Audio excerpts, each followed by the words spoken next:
नमस्कार दोस्तों, आप सभी का स्वागत है मेरे YouTube चैनल रामचंद्र अणुआ पर। अभी तक चैनल को सब्सक्राइब नहीं किया तो सब्सक्राइब करें। तो तीसरी सीरीज लेकर आए हैं हम कृषि पर्यवेक्षक की।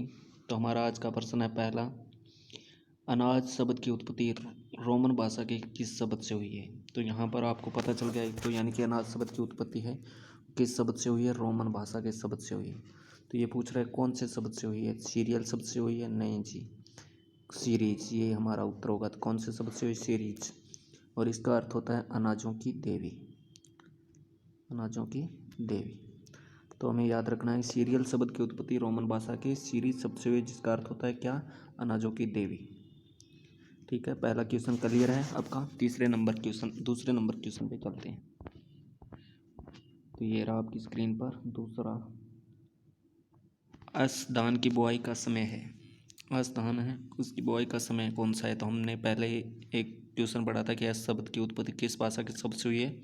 अस शब्द की हमने पढ़ा था कि अस शब्द की उत्पत्ति आंसू शब्द, संस्कृत भाषा के आंसू शब्द से हुई है, जिसका अर्थ होता है जल्दी या शीघ्र।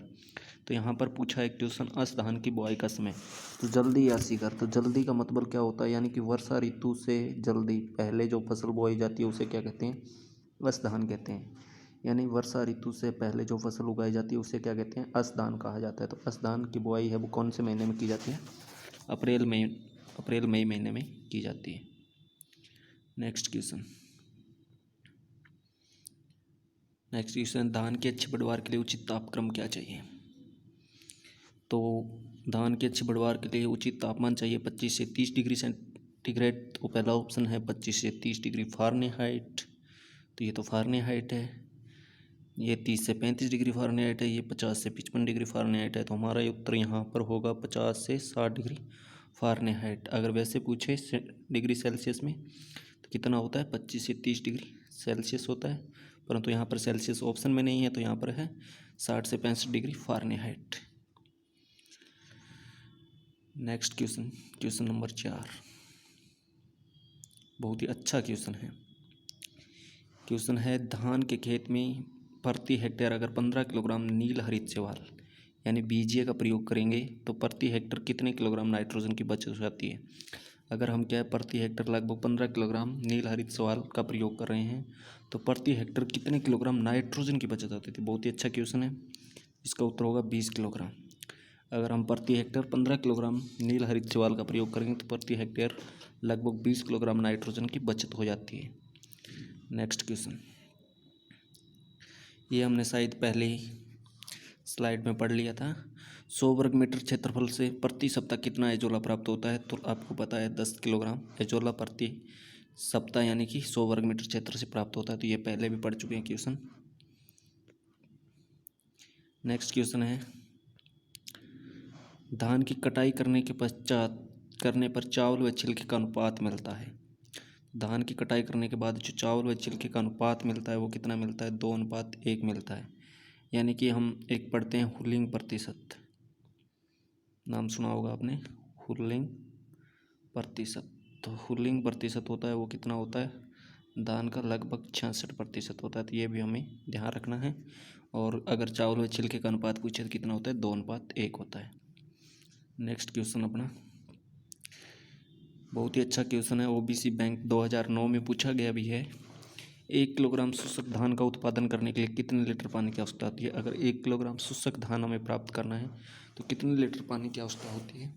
तो लगभग 5,000 लीटर पानी की आवश्यकता होती है अगर 1 किलोग्राम शुष्क धान का उत्पादन करना है तो।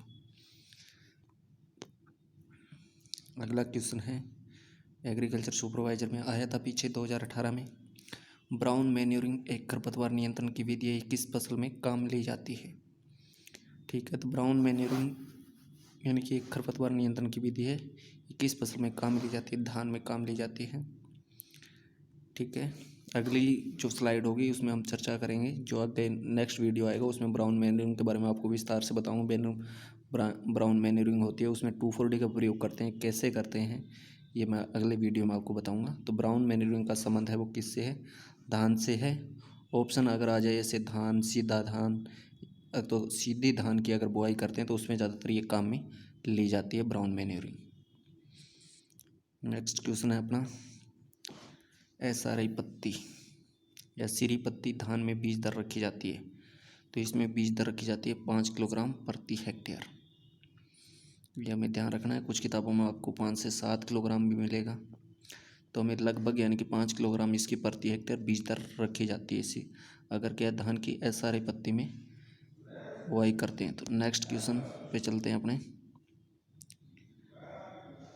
निम्न में से कौन सा कथन धान के बारे में गलत है? ठीक है, थोड़ा सा नीचे कर देता हूँ, छोटा कर देता हूँ इसको। निम्न में से कौन सा कथन धान के बारे में गलत है? धान के खेत में मीथेन गैस निकलती है। ठीक है, नाम गलत लिखा हुआ है, कोई बात नहीं, मीथेन गैस निकलती है, सही है, कोई दिक्कत नहीं। धान की फसल में विनाइट्रीकरण व निक्षालन रोकने के लिए नाइट्रोजन उपयोग अपचित क्षेत्र में डाला जाता है, सही है। धान के पुष्प को पेनिकल कहा जाता है, सही है, ये भी कोई कथन गलत नहीं है, तो बिल्कुल सही है। तुम्हारा उत्तर क्या हो जाएगा? डी नंबर, यानी कि कोई कथन गलत नहीं है, सारे के सारे कथन हैं जो क्या सही है। अगला है, निम्न में से धान किस खरपतवारनाशी का प्रयोग अंकुरण से पूर्व नहीं करते? यानी कि ऐसा कौन सा खरपतवारनाशी है जिसका प्रयोग क्या अंकुरण से पूर्व नहीं करते? प्रोपोनिल, ब्यूटाक्लोर, नाइट्रोफेन, एनिलफॉस। ब्यूटाक्लोर, नाइट्रोफेन, एनिलफॉस, इन तीनों का प्रयोग किया जाता है। प्रोपोनिल है इसका अंकुरण से पहले प्रयोग नहीं करते, अंकुरण के बाद में इसका प्रयोग किया जाता है। तो प्रोपोनिल है इसका अंकुरण होने के बाद में क्या धान में प्रयोग करते हैं, ये हमें ध्यान रखना है। उसके बाद नेक्स्ट क्वेश्चन है, धान में खेरा रोग जिंक की कमी से होता है। ठीक है, आप सबको पता है। और जिंक की कमी ज़्यादातर जहाँ जो यानी कि पानी वाले क्षेत्र होते हैं वहाँ पर, उन क्षेत्रों में यानी कि क्या पाई जाती है? जिंक की कमी पाई जाती है। तो पानी वाले जो क्षेत्र होते हैं वहाँ पर जिंक की कमी पाई जाती है। इसके बारे में सर्वप्रथम बताया, यानी कि धान के खेरा रोग की खोज किसने की? क्वेश्चन पूछने का मतलब यही है कि ये हमसे पूछ रहा है कि धान के खेरा रोग की खोज किसने की।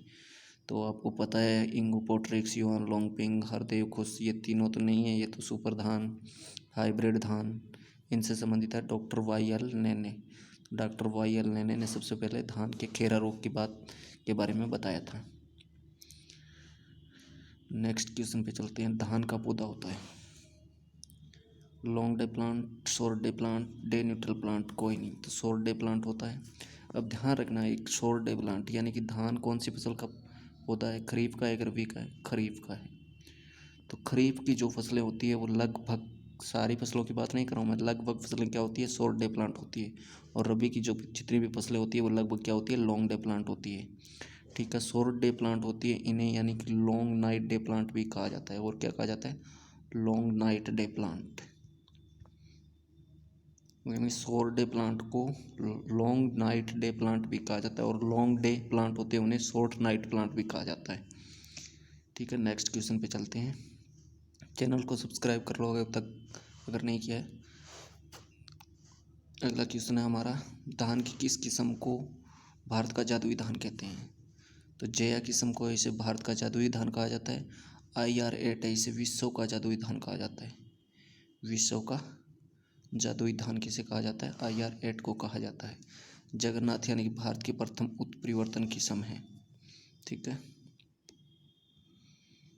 नेक्स्ट क्वेश्चन पे चलते हैं। नेक्स्ट क्वेश्चन हमने पढ़ चुके हैं, ये पहले स्लाइड में ये भी पढ़ चुके हैं। ये क्वेश्चन अच्छा क्वेश्चन है। मक्का में सफ़ेद कली का दैहिक व्याधि किस पोषक तत्वों की कमी से होती है? मक्का के अंदर जो वाइट वर्ड होता है वो किसकी कमी से होता है? Zinc, magnesium, potash, boron. तो वह जिंक की कमी से होता है। नेक्स्ट क्वेश्चन, मक्का की चारे हेतु फसल की बीज दर रखी जाती है। तो मक्का की जो चारे वाली फसल होती है उसकी बीज दर रखी जाती है, तो लगभग 40 से 50 किलोग्राम बीज दर रखी जाती है अगर चारे हेतु उसकी बुआई करते हैं। ठीक है, गेहूं के अंकुरण हेतु न्यूनतम तापमान 3 से 5 डिग्री सेल्सियस। गेहूं में अनावृत कंठ रोग से बचाव हेतु किस माह में बीजों का सौर उपचार करना चाहिए? तो इसके लिए मई जून माह में सौर उपचार किया जाता है।